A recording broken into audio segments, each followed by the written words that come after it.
The desert wind howled across the canyon, carrying with it the scent of dust, gunpowder, and something heavier, destiny. Nathan Cole had been a soldier once, a man who knew war better than peace.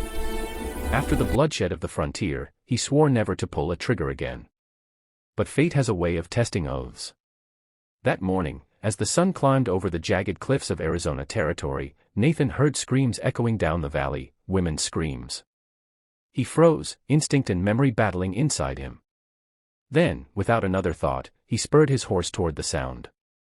The canyon opened before him like a wound, and below, he saw them, 4 Apache women bound by ropes, surrounded by outlaws.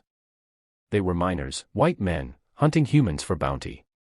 The sight lit something in Nathan he thought was long dead. He drew his revolver, loaded it with shaking hands, and rode straight into hell. Gunfire shattered the silence.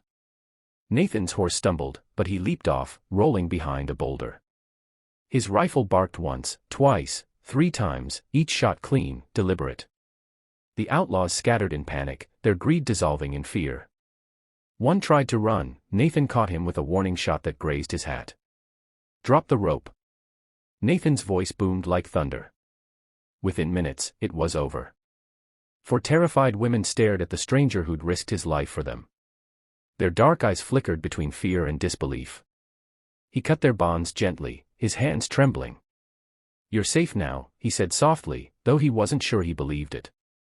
They didn't speak English, not much anyway. One, a young woman with fierce eyes and a face marked with ash, stepped forward. She didn't thank him, not with words, she simply touched her chest and nodded once. It was a gesture of honor, of recognition. Nathan had seen it before among warriors. Her name, he later learned, was Ayanna, Eternal Blossom. She was different from the others, calm, sharp, and fearless. When the youngest woman twisted her ankle, Ayanna lifted her without hesitation. Nathan offered to help, but Ayanna waved him off. Pride. Strength. Fire. He couldn't look away. They made camp by a dry riverbed that night. Nathan gathered wood, keeping his distance. He wasn't sure if they trusted him, or if they should. The stars burned cold above, the desert whispering secrets of old battles and buried hearts. As the women slept, Ayanna stayed awake, sharpening a stone knife, her gaze never leaving him. "You save us," she finally said in broken English, "but why?" Nathan hesitated. "Because it was right," he answered. "Men like them don't deserve to breathe the same air as the innocent." She studied him for a long time. "Many white men say same words," she murmured, "then burn our homes." Nathan looked down, shame burning in his chest. "I'm not like them," he said quietly. "I fought too long for the wrong side. I just want peace now." The next morning, they traveled together toward the mountains. The women wanted to reach their tribe hidden beyond the painted rocks. But the outlaws weren't done. They wanted revenge, and they were tracking Nathan. By midday, gunfire cracked through the air again.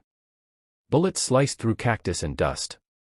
Nathan threw himself in front of the women, shouting, "Get to cover." He returned fire, taking down one man, then another. But there were too many. A bullet grazed his shoulder, blood trickled down his arm.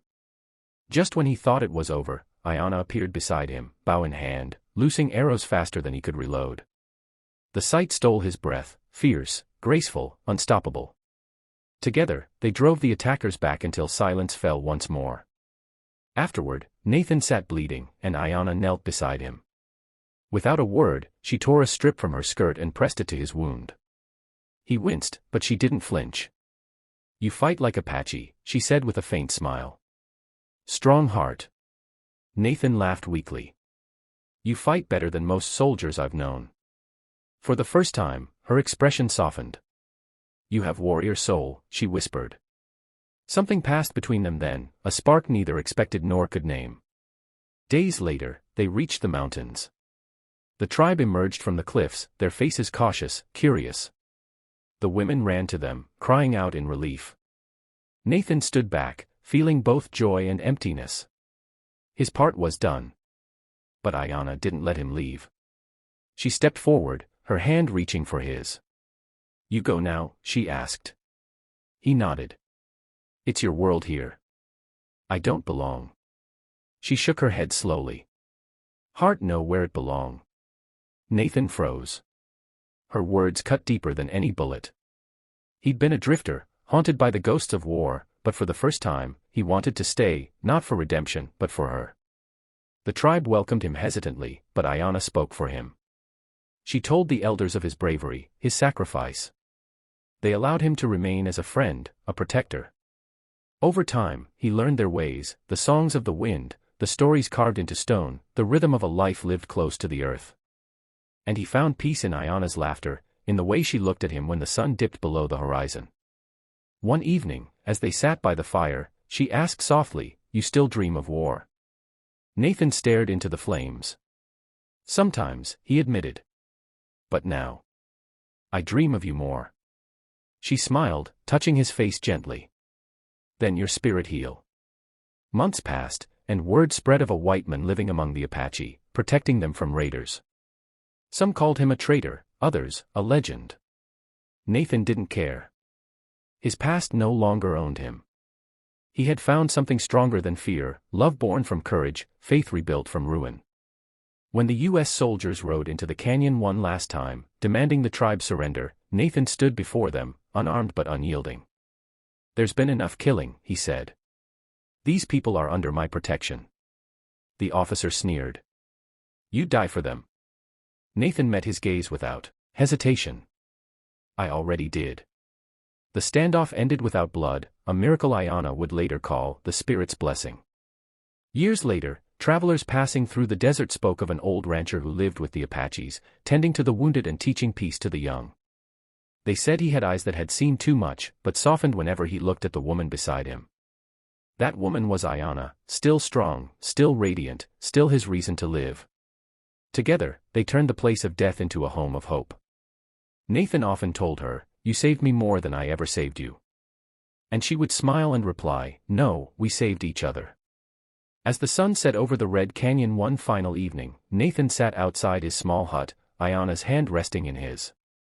The wind whispered through the sagebrush, carrying laughter, memories, and the quiet peace of a man who had finally found his purpose. He looked to the horizon, the same horizon where he once rode into battle, and whispered, "Maybe this was the reason I was spared." Ayanna leaned against him, her voice soft as a prayer. Love is always the reason.